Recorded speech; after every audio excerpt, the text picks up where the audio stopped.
Hi Stampin' friends, today I have a tutorial for you that uses the Daisy Lane stamp set, which is on page 23 of the annual catalog, and it also uses the Brick and Mortar 3D embossing folder that is on page 198 of the annual catalog. Now the Brick and Mortar is one of the new 3Ds, so that means that you'll need to use the blue embossing plate, the plate that's a little bit thicker, or you'll need to shim this when you run it through the Big Shot. Now, what I did to make it easier for my customers when they make this is I put on here that they need to put the stamped image, which is the first part of this, stamp it first, and they'll need to put the stamped image face down on the side that has the line. So you can see the line here. That helps you line it up and make it nice and straight. So they'll need to put that face down, get it equidistant from this line or on the line, that's up to you, and then they'll run it through the embossing folder. Then that will make this turn into this.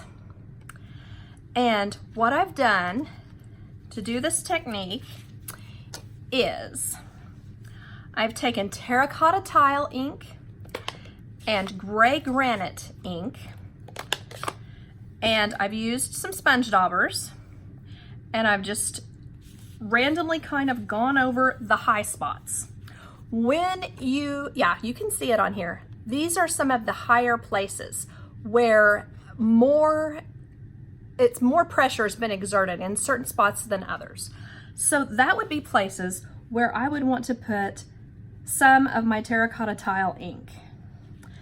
And the idea of this and the way that they do German smear is they put some thick plaster stuff over brick so that certain places in the brick still show through, that is, they scrape it off, and other portions of the brick are white.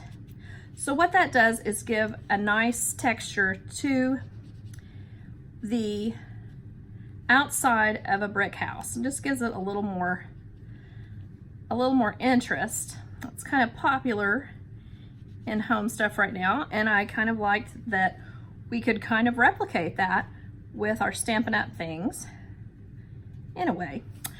So I started out by putting the terracotta tile, and then I took some of the gray granite and went right back over the same spots just to kind of keep it looking a little less bright. Because what I want to do is just make it look a little more normal. I don't know how to describe that exactly. And make it look a little more rustic, I guess. That would probably be the best way to say it. So if any of my spots, I'm sorry this is kind of slow and tedious, but if any of my spots have a little too much brown, then I can go back with a little more of the terracotta tile color and make it look a little more obvious with the pink. But there you can kind of see. Let me do one more spot. And then I feel like that spot got a little too much of the brown.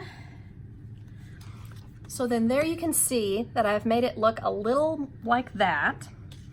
Then the next thing that I want to do is I want to be sure and not do this to the green where I've already stamped the stems to my flowers. But then I want to take this, just whatever sanding block that you have, this is kind of an old one, but it was handy, and just kind of rub off a little bit, and that way it looks even more, to me, rustic and more realistic. So that's kind of the look that you end up with. What it does is take the high spots and makes them back to white, just to add a little more texture, even, just a little more interest. So what I did to complete the card is, of course, I stamped and punched this in Daffodil Delight, the large flower and the small flower from Daisy Lane. Then I stuck them together with a glue dot and popped up on a dimensional. This is actually run through the Big Shot twice. Friend is part of the stamp set, It has several little sentiments, but I liked this one for this card. And I used some washi tape that's also in the annual catalog. This actually came with the Christmas set that we had last year and is still in the annual catalog. But I cut it twice with the Big Shot to make it not quite so long. And then on the inside, you know, it says friend, and then it says, it's your time to shine. And in order to do this one, I stamped the yellow flower in Daffodil Delight first, and then I used a mask and stamped this second on the inside of the card. I think that just kind of completes it nicely. So there you go. Thanks for watching.